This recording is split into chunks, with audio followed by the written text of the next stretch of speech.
शारदावाल निकेतन की online class में आपका स्वागत है। पिछले वीडियो में हम लोगों ने विविध 3 के सवाल किए थे। आज हम लोग कुछ उदाहरणों की बात करते हैं। एक पहला उदाहरण है कि कोई मैट्रिक्स ए है, उसका क्रम 3 × 5 है और आर के बारे में दे रखा है कि आर ए की कोई पंक्ति मैट्रिक्स है, तब आपको इस मैट्रिक्स आर का क्रम बताना है, इस आर की कोटि बतानी है। यहाँ थोड़ा समझना देखें।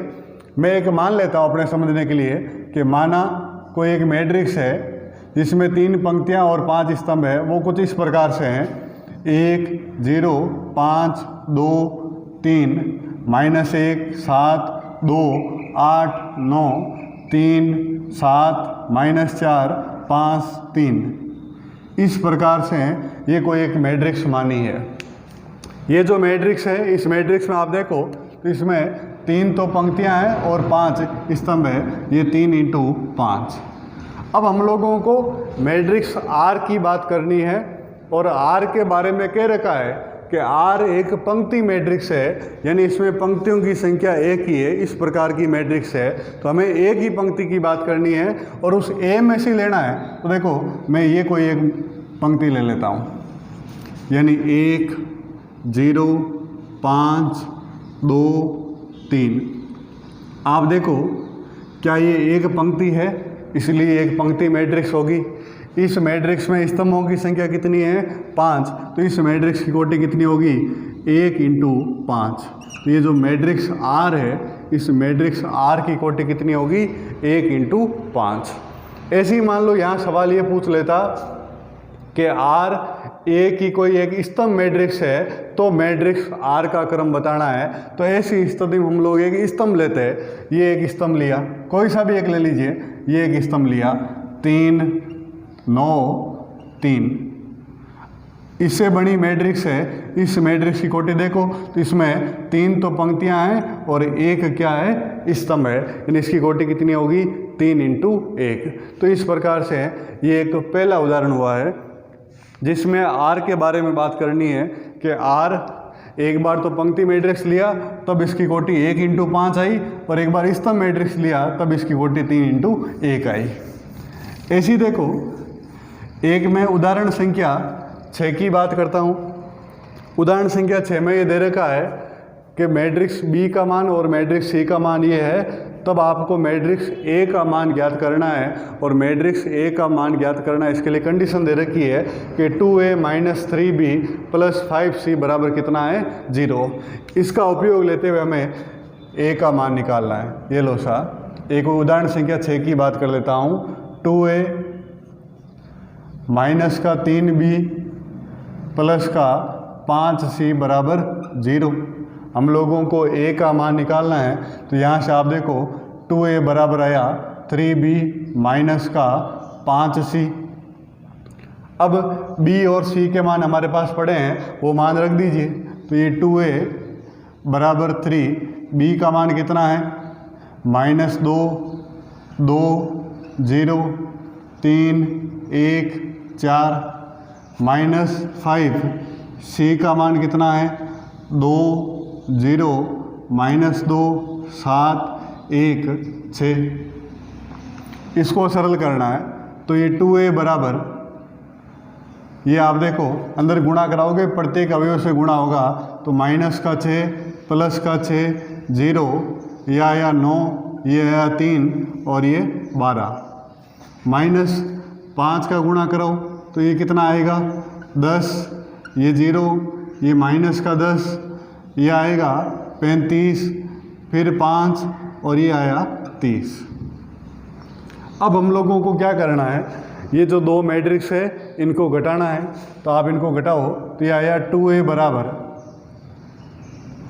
ये -6 और -10, यानी कितना आया? -16। फिर 6 में से 0 गया, ये 6, फिर 0 में से ये गया तो ये माइनस क्या हो जाएगा? प्लस। फिर 9 में से 35 गया, ये आएगा -26। फिर 3 में से 5 गया, ये आया -2। और फिर 12 में से 30 गया, ये आएगा -18। ये इस प्रकार से 2 मैट्रिक्सों का व्यवकलन करना होता है। अब देखो हम लोगों को ए का मान निकालना है तो 2 का भाग दे दीजिए। भाग देने से मतलब होता है मैट्रिक्स के प्रत्येक अवयव में भाग देना। यहाँ से आप देखो ए का मान कितना आया, 16 में जब 2 का भाग जाएगा तो ये माइनस का 8, ये आया 3, ये 5, ये माइनस का 13, माइनस 1 और माइनस का 9। ये फाइनली इस मैट्रिक्स ए का मान आया है। ये कोई एक सवाल संख्या 6 की बात हुई है। ऐसे ही देखो एक उदाहरण संख्या 7 की बात करते हैं। उदाहरण संख्या 7 में आप लोगों को दे रखा है ए और बी का मान दिया हुआ है और फिर कह रहा है कि आपको ए बी और बी ए या दोनों जिनका भी अस्तित्व हो वो आपको ज्ञात करना है। मैं उदाहरण संख्या 7 की बात कर रहा हूँ। तो सबसे पहले तो ए बी बी ए इनका अस्तित्व है कि नहीं है, इसका क्या जांच करने का तरीका होता है। हम लोगों को देखना है कि ए और बी का गुणा संभव है कि नहीं है। हम जानते हैं कि 2 मैट्रिक्सों का गुणा तभी संभव होता है जब पहली मैट्रिक्स में स्तंभों की संख्या और दूसरी मैट्रिक्स में पंक्तियों की संख्या बराबर हो। तो पहले बात करते हैं कि ए बी और बी ए संभव है कि नहीं है। तो सबसे पहले ए की बात करें तो आप बता सकते हो इस मैट्रिक्स ए की कोटि कितनी है। तो आप देखो इसमें 2 तो पंक्तियां हैं और 3 स्तंभ है, तो इस ए की कोटि हो गई 2 × 3। बी के बारे में बात करें तो बी में 3 पंक्तियां और 3 स्तंभ है, ये 3 × 3। अब देखो सबसे पहले बात करते हैं कि ए बी संभव है कि नहीं है। तो ए की कोटि तो है 2 × 3 और बी की कोटि है 3 × 3। हम जानते हैं कि पहली मैट्रिक्स में तो स्तंभों की संख्या और दूसरी मैट्रिक्स में पंक्तियों की संख्या क्या होनी चाहिए, बराबर। बिल्कुल ये बराबर है, ऐसी स्थिति में ए बी संभव है। फिर बात करते हैं बी ए की। ये बी ए की बी की कोटि है 3 × 3 और ए की कोटि है 2 × 3। पहली मैट्रिक्स में स्तंभों की संख्या और दूसरी मैट्रिक्स में पंक्तियों की संख्या बराबर होनी चाहिए। क्या ये बराबर है क्या? नहीं, ऐसी स्थिति में इनका गुणा संभव नहीं है। तो यहाँ हम लोगों को केवल ए बी निकालना है, बी ए नहीं आएगा। और ए बी निकालने का तरीका है वही ए और बी का गुणा कराना है।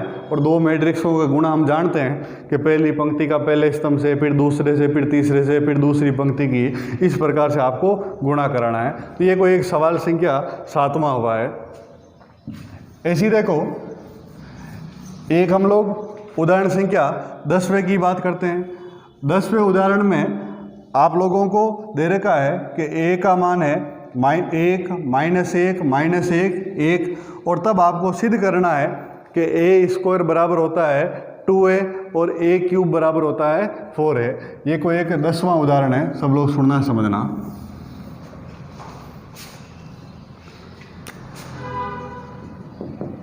ए बराबर दिया हुआ हम लोगों को 1, -1, -1 और 1।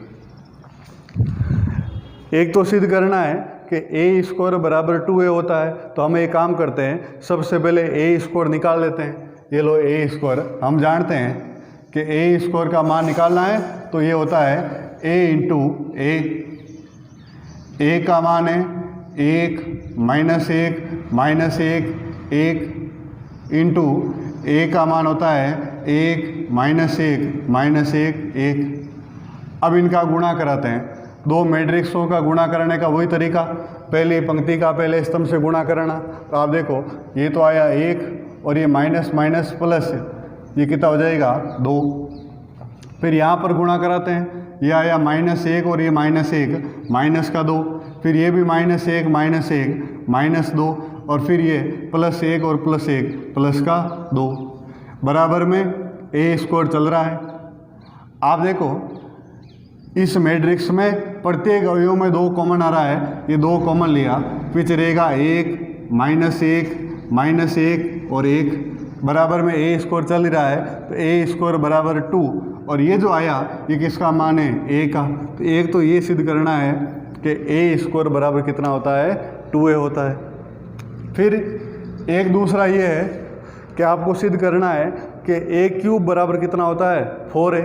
ये लो सा ए क्यूब बराबर, तो ए क्यूब का मान निकालना है। हम जानते हैं कि ए क्यूब का मान होता है a² × a। ए स्क्वायर का मान तो ए स्क्वायर का मान हम लोगों ने यहाँ से निकाल लिया कि ए स्क्वायर का मान कितना है 2 -2 और 2 इंटू ए का मान कितना है 1 -1 1 तो ए क्यूब बराबर इनका गुणा करते हैं, ये आएगा 2 और ये माइनस माइनस प्लस 2 तो ये आ जाएगा 4। फिर ये आएगा -2 और -2 माइनस का 4, फिर -2 -4, फिर ये +2 +2 प्लस का 4। ए क्यूब बराबर इस मैट्रिक्स में 4 कॉमन आ रहा है तो इसमें 4 कॉमन ले लीजिए, पीछे रहेगा 1 -1 और 1। ए क्यूब बराबर 4 इंटू ये जो मान है किसका है ए का, यानी ए क्यूब का मान कितना आया 4 है। इस प्रकार से कोई एक उदाहरण संख्या 10वें की बात हुई है। 10वें में एक तो ये लाना है कि ए स्क्वायर बराबर 2 है और एक लाना है ए क्यूब बराबर 4 है। ऐसी देखो एक उदाहरण संख्या किताब में है 11वां उदाहरण है। 11वें उदाहरण में आप लोगों को ए का मान दे रखा है, बी का मान दे रखा है, सी का मान दे रखा है और तब आपको बात करनी है, सिद्ध करना है कि ए बी प्लस सी बराबर ए बी प्लस ए सी। 11वें उदाहरण की बात करते हैं, सब लोग सुनना समझना देखें। ए बराबर दिया हुआ आप लोगों को 2 3 1 2, बी बराबर दिया हुआ है 1 -2 2 -3 2 4 और सी बराबर दिया हुआ है 2 3 6 -1 4 1। अब हम लोगों को सिद्ध करना है कि ए बी प्लस सी बराबर होता है ए बी प्लस ए सी। तो सिद्ध करना है, LHS का अलग से मान निकालेंगे, RHS का अलग से मान निकालेंगे और दोनों देखेंगे बराबर आया या नहीं आया। तो देखो LHS की बात करें तो LHS में एक तो आपको B प्लस सी चाहिए, यानी मैट्रिक्स B और C का योग करना है।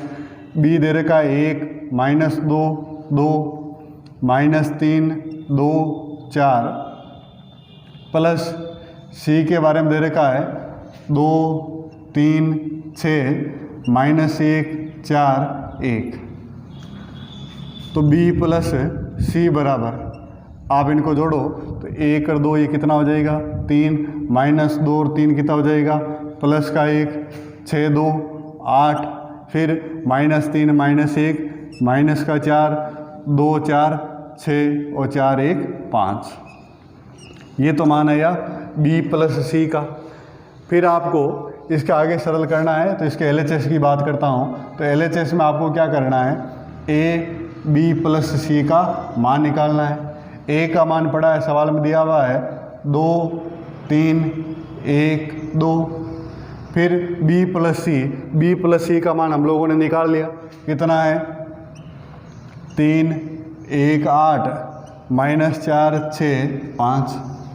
अब देखो इन दोनों मैट्रिक्सों का गुणा करना है, गुणा करना हम लोगों को आता है तो वो तो मान आएगा LHS का।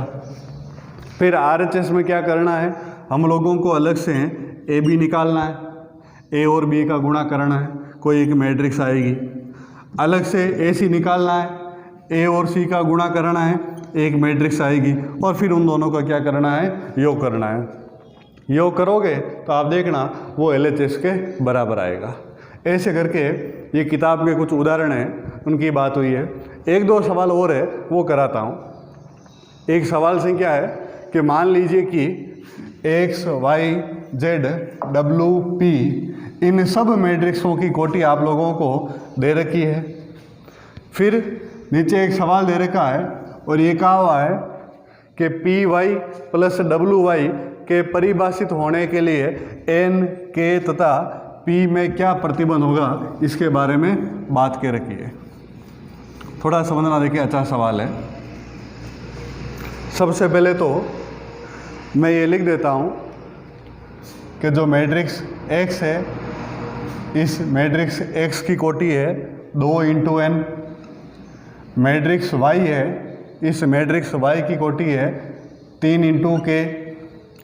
मैट्रिक्स Z है, इस Z की कोटि है 2 इंटू पी।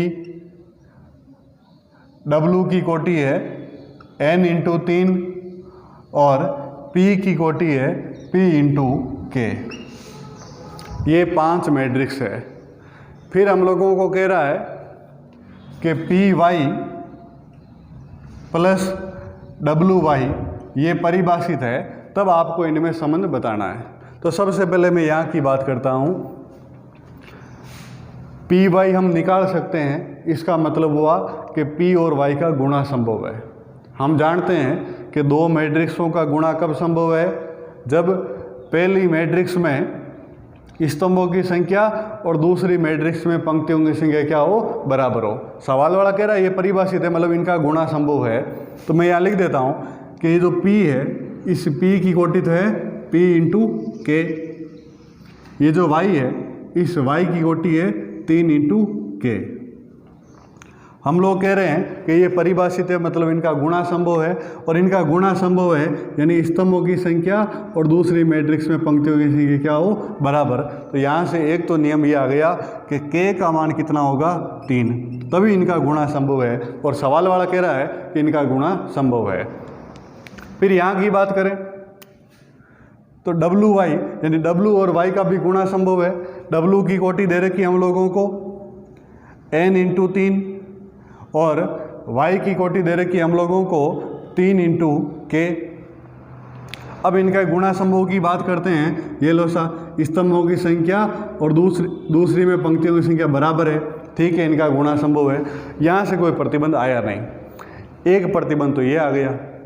फिर हम लोगों ने सीखा है कि जब दो मैट्रिक्सों का गुणा कराएंगे, ऐसी स्थिति में जो नई मैट्रिक्स प्राप्त होगी उस मैट्रिक्स की कोटि कितनी होती है, तो उस मैट्रिक्स की कोटि होती है पहली मैट्रिक्स की तो पंक्ति और दूसरी मैट्रिक्स की स्तंभ। हमने बात की है कि ये जो समान होता है उसको छोड़ दीजिए, पीछे जो रहता है वो दूसरे जो गुणा करने पर है उस मैट्रिक्स की कोटि होती है।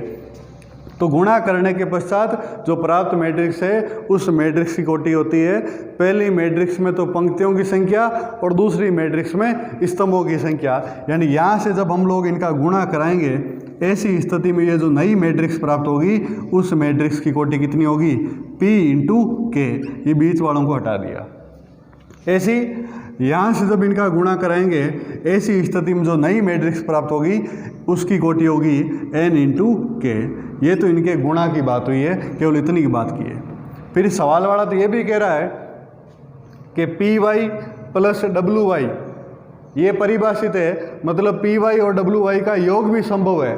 और हम जानते हैं कि दो मैट्रिक्सों का योग कब संभव होता है, जब उन दोनों मैट्रिक्सों की कोटि क्या हो, बराबर हो। सवाल वाला कह रहा है कि इनका योग संभव है, यानी यहाँ बीच में प्लस, यानी इनका योग संभव है। और इनका योग कब संभव होगा, जब उनकी कोटि बराबर है। यानी ये 2 इंटू 3 है तो वो भी कितनी होनी चाहिए, 2 इंटू 3। तो कोटि की बात करते हैं तो दोनों में स्तंभों की संख्या तो क्या ही है। अब सवाल वाला कह रहा है कि इनका योग संभव है, यानी P और N ये दोनों आपस में क्या होने चाहिए, बराबर। जब तक P और N का मान बराबर नहीं आएगा तब तक इनका योग संभव नहीं होगा। जैसे मान लो P का मान 5 है, N का मान 8 है, तो इसकी कोटि तो होगी 5 इंटू के, इसकी कोटि होगी 8 इंटू के, बराबर नहीं है। ऐसी स्थिति में योग संभव नहीं है। P का मान 5, N का भी मान 5, हाँ दोनों बराबर है, योग संभव है। तो इनका योग तभी संभव है जब P और N आपस में क्या होना चाहिए, बराबर। ये इनमें एक संबंध आया, एक तो K का मान कितना होगा 3 और एक P बराबर क्या होगा N। ये एक पहला ऑप्शन सही है। ऐसी देखो, इसी का एक दूसरा सवाल है कि यदि n बराबर P हो तो मैट्रिक्स 7x माइनस 5z इसकी कोटि बतानी है। यहाँ थोड़ा समझना देखें, 7x माइनस 5z इसकी कोटि बतानी है। देखो सा, जैसे मैट्रिक्स कोई A है, A दे रखा आपको 1 माइनस 5 2 3, और मैं पूछूं कि 5A कितना होगा, तो 5A कितना होगा 5 या माइनस का 25, ये 10 और 15। इस मैट्रिक्स A की कोटि 2 इंटू 2 है, तो 5A की भी कोटि कितनी होगी 2 इंटू 2। यानी मैट्रिक्स को किसी अवयव से गुणा कराते हैं, ऐसी स्थिति में उस मैट्रिक्स की कोटि में कोई फर्क नहीं पड़ता है। तो ऐसे ही देखो, ये जो मैट्रिक्स x है, x की कोटि कितनी है 2 × n, तो ये जो 7x है, इस 7x की भी कोटि कितनी आएगी 2 × n। एक तो ये बात हो गई। ये मैट्रिक्स z है, इस z की कोटि कितनी है 2 × p है। ऐसी स्थिति में ये 5z, इसकी भी कोटि कितनी आएगी 2 × p, 2 × p। अब देखो, हम लोगों को सवाल में दे रखा है कि n और p क्या है बराबर, ठीक है। जब n और p बराबर होंगे तभी तो इन दोनों मैट्रिक्सों का अंतर संभव होगा। अच्छा, हम लोगों ने सीखा है कि दो मैट्रिक्स A और B है, इनका व्यवकलन तभी संभव होता है जब इन दोनों मैट्रिक्सों की कोटियां बराबर हो, और व्यवकलन करने के पश्चात जो मैट्रिक्स प्राप्त होगी उसकी भी कोटि उतनी होती है जितनी इस मैट्रिक्स A और B की है। यानी A की 2 × n है और ये भी 2 × n ही है, क्योंकि P और n आपस में बराबर है। तो जब इनका व्यवकलन करेंगे तो जो नई मैट्रिक्स प्राप्त होगी उसकी भी कोटि कितनी होगी 2 × n। तो 2 × n ऑप्शन ढूंढते हैं, तो ये ऑप्शन सही है। लेकिन ध्यान रखना, अगर ऑप्शन ये होता कि 2 × p, तो वो ऑप्शन भी संभव होता, क्योंकि n और p आपस में क्या है बराबर है, तो वो दोनों ऑप्शन सही होते हैं। ठीक है, अब यहाँ एक ही ऑप्शन है 2 × n। ये कोई एक सवाल की बात हुई है जिसमें 5 मैट्रिक्स दे रखी है और उनकी बात कर रखी है।